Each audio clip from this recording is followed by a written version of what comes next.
Meus irmãos, paz do Senhor Jesus, bom dia.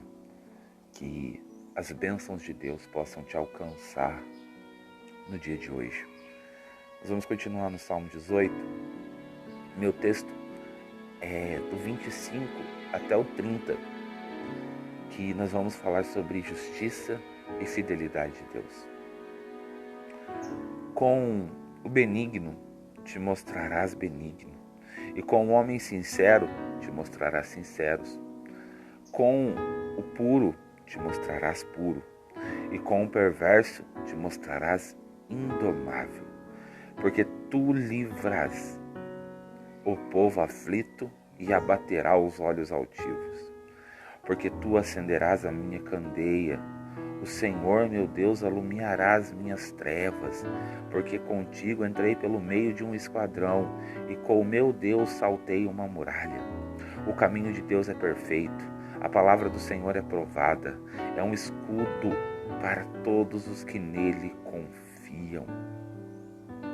Amados, hoje nós vamos falar de uma verdade bem profunda sobre o caráter de Deus e a sua relação com aqueles que o buscam. Davi experimentou a bondade e a justiça de Deus em sua vida.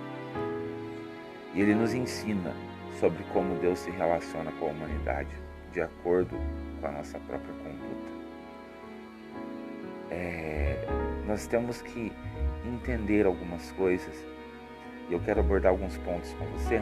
E eu vou fazer da mesma forma que eu fiz no vídeo anterior. São muitos versículos e ao invés de citar todos, eu vou passar por alguns pontos, na verdade 5 pontos, que eu acredito que sejam bem fortes, bem profundos nesse trecho. No primeiro ponto diz, o primeiro ponto é a bondade de Deus para com os justos.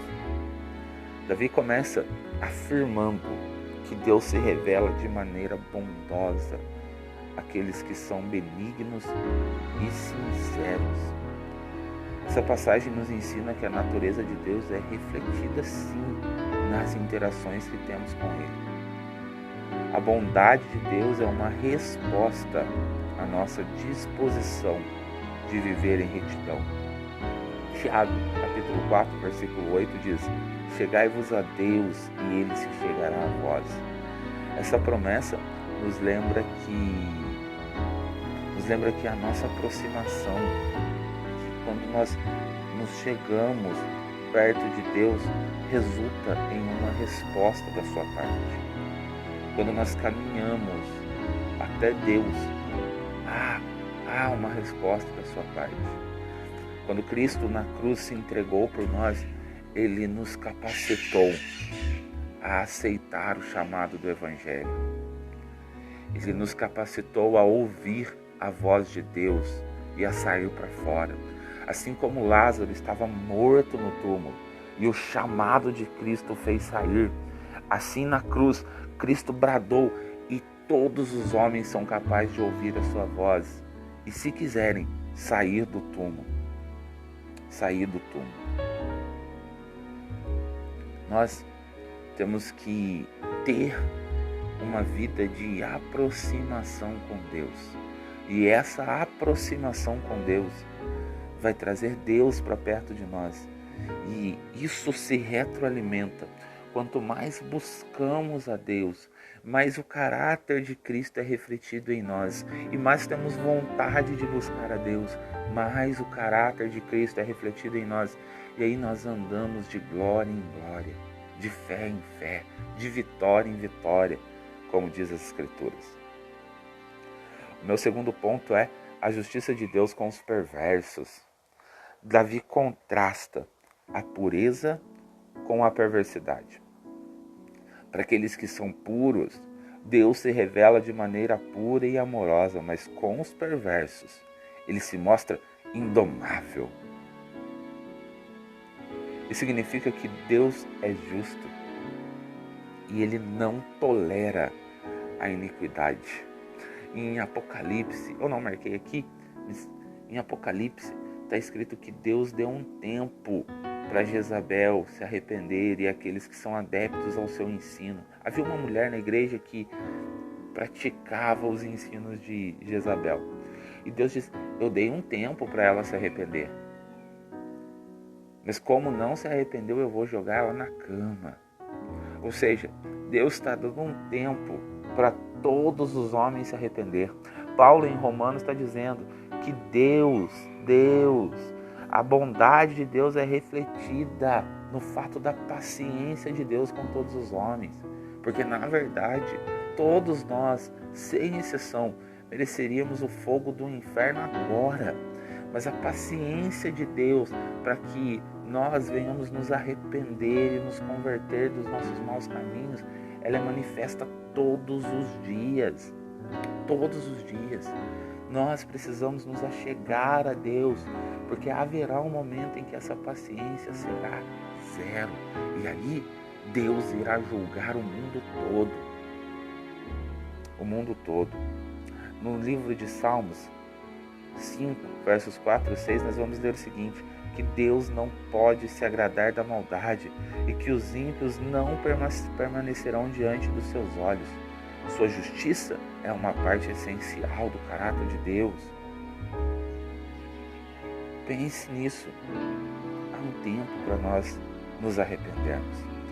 Terceiro ponto: o socorro a quem está aflito. Porque tu livrarás o povo aflito e abaterá os teus olhos altivos. No verso 27. Davi afirma que Deus livra os aflitos. Essa é uma declaração de esperança para todos que estão passando dificuldades. Deus não apenas se importa com os que sofrem, mas também abate aqueles que são arrogantes. Salmo 34, verso 18, nós vamos ler: perto está o Senhor dos que têm o coração quebrantado e salvo de espírito contrito. Deus não rejeita um coração quebrantado, mas o soberbo Deus resiste. Deus resiste. Quando nós nos quebrantamos diante de Deus, quando às vezes alguns de nós precisam que Deus nos quebre de tal forma que mostra o quão miserável nós somos. O quão miserável nós somos. E aí Deus vai agir, porque nós vamos entender o nosso estado. Mas quando nós somos soberbos e andamos orgulhosos, achando que nós somos bons demais e que não precisamos da intervenção divina, Deus vai resistindo. Mas quando Deus quer nos quebrar, é como se a mão do oleiro apertasse o vaso, até o vaso se quebrar. Na hora que o vaso se quebra, ele está pronto para ser refeito e se tornar um vaso de honra na casa de Deus. Quarto ponto: luz no meio das trevas. Davi reconhece que Deus ilumina suas trevas. Davi reconhece isso. Nós temos que reconhecer isso também. Nós temos que reconhecer isso também. Dentro de nós há apenas trevas. Nós somos maldosos, nós somos imorais, somos mentirosos por natureza, arrogantes, presunçosos, fofoqueiros, aptos à maldade, aptos a enganar, aptos a todo tipo de iniquidade. Mas quando nós nos achegamos a Deus, quando nós buscamos ao Senhor, quando nós aceitamos a Cristo como Salvador, quando nós mergulhamos na palavra de Deus, nós somos limpos de tudo isso. Salmo 119, verso 65 diz: lâmpada para os meus pés é a tua palavra e luz para o meu caminho. Essa escuridão que há dentro de nós, ela só pode ser dispersa pela luz do Espírito brilhando dentro de nós. Ela só pode ser dissipada com o Espírito Santo dentro de nós. Somente assim. Quinto ponto: a perfeição do caminho de Deus. Vamos concluir com essa afirmação de Davi, que o caminho de Deus é perfeito e que a sua palavra é confiável. Vai dizer que independentemente das circunstâncias, confiamos na direção que Deus nos fornece. Provérbios, capítulo 3, versos 5 e 6, nós somos instruídos a confiar no Senhor de todo o nosso coração e a não nos apoiar nos nossos entendimentos. Ele endireitará os nossos caminhos. Imagine você ter um GPS. Toda vez que você acorda de manhã, esse GPS liga. E aí, ele sempre te leva para o melhor caminho. Ele nunca te leva para onde há engarrafamento. Ele nunca te leva para onde há um acidente. Ele nunca te leva para uma estrada esburacada. Ele sempre te leva pelo caminho mais rápido. É assim. Quando nós nos achegamos a Deus e a sua palavra, esse GPS fica ligado dentro de nós. E a chance de nós errarmos seguindo a palavra de Deus é zero. É zero. Zero. Precisamos confiar no caminho de Deus em nossas vidas.